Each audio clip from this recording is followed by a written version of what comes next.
Hey guys, welcome back to the business of art. The common point of difficulty is photographing your artwork so that it looks nice for Etsy or your website or wherever else. And especially difficult is photographing resin.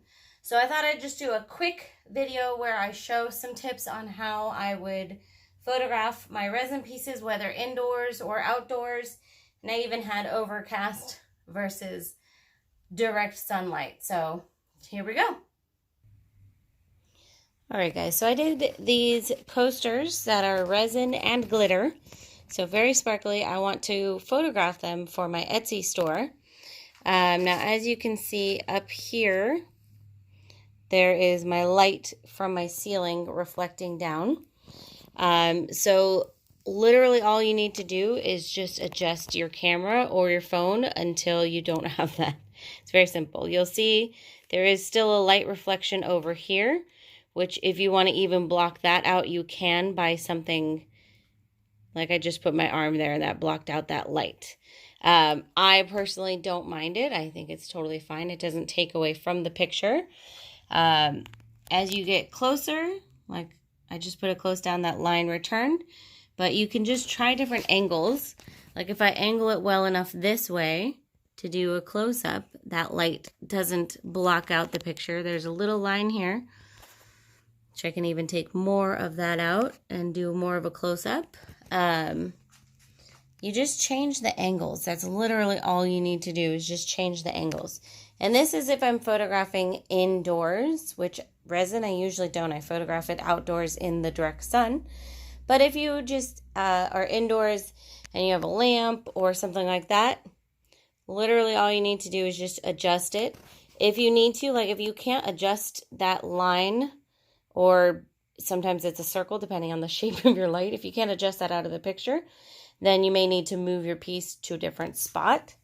Like maybe if I move it forward, that will be better. You know what I mean? Or maybe more to this side since the light's over here. So that helped.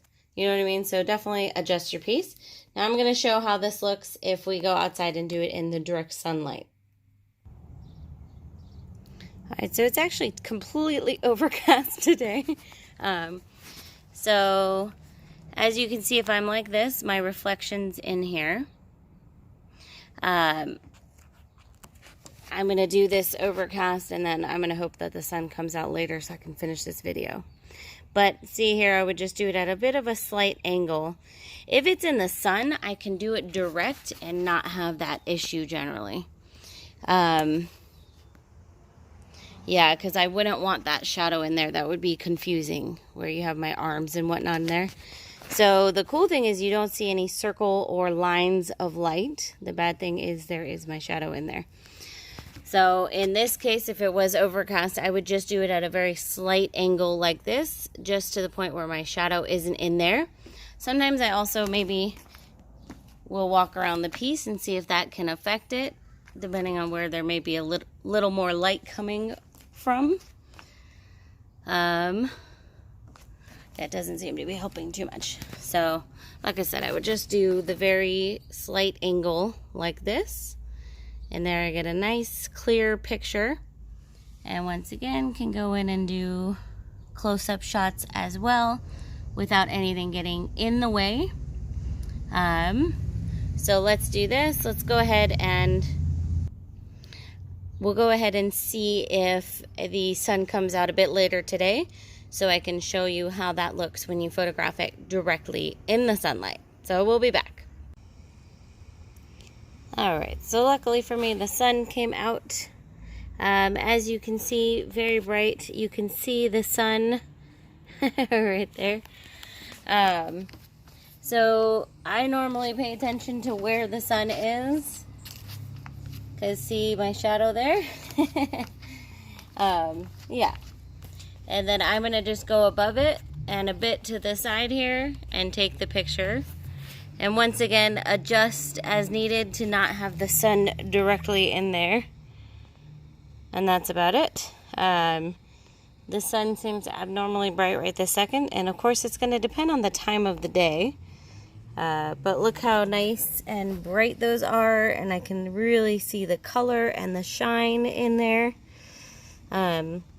So this is generally how I do mine, in the literally the direct sunlight. I don't have anything in the background there, no trees, no fences, no nothing like that. So, all right, there we go. Now, just as a note on photographing outside, the last thing you want is a busy background. So as you can see here, you can see my trees in the background, which does not make for a good photo, obviously. But if I'm over here in a different spot in my background, I have a solid wall behind me. So as you can see, it doesn't reflect tree leaves and anything. It'll reflect, that's the top corner of my house. But if I just have it straight on, it's not going to reflect any crazy things. So do keep in mind what is behind you, not necessarily just behind your object. Obviously there's just a wall there, but the resin is going to reflect. So what's behind you that you may or may not want to reflect is another point to keep in mind.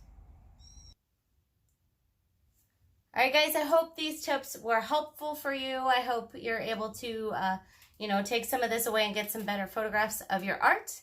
And I will see you guys next time.